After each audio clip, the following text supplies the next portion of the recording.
Mandalorian and Grogu IMAX review.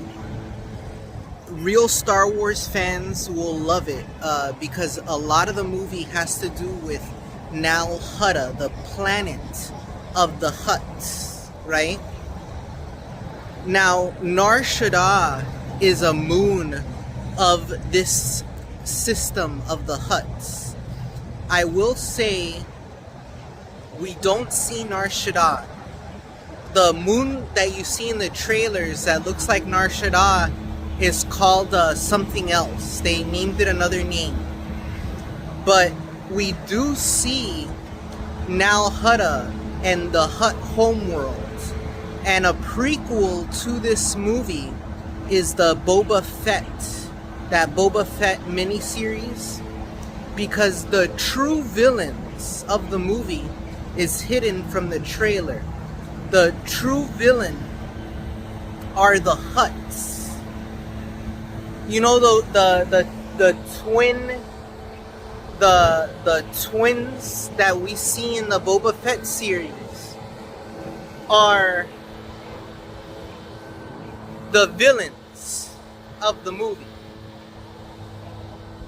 Now, something that I did like is we get to see what are the Hutts doing from day to day. You know, like the Hutt lifestyle on the Hutt homeworld. And I also want people to notice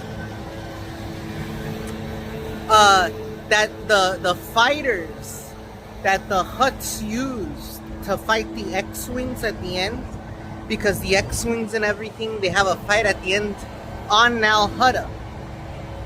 But they use the same fighters, the Hutts use the same fighters that you saw in the Clone Wars movie, in the original Clone Wars movie. They use those same fighters. So I thought that was cool. And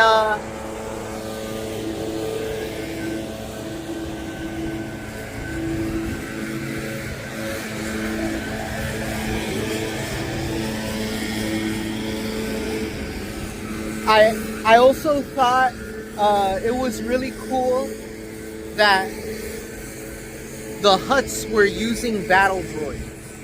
The Hutts were using like these repurposed Battle Droids. So I just had to get this review out. I didn't understand. If you were thinking about going to see it, definitely go to see it. There is no end credit sequence, right? But the movie, I liked it because the movie is its own story. And it doesn't use any of the characters or any of the stories that we saw in the show. It's everybody that you see in the movie is not somebody you saw from the show, okay? This is like its own standalone story, which I really liked.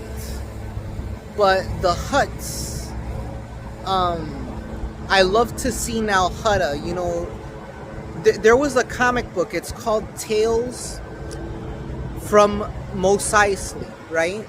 So if you love that comic, if you love that Dark Horse comic, Tales from Mos Eisley, if you love the Hutts, you're going to see a lot of the Hutt lifestyle in this movie.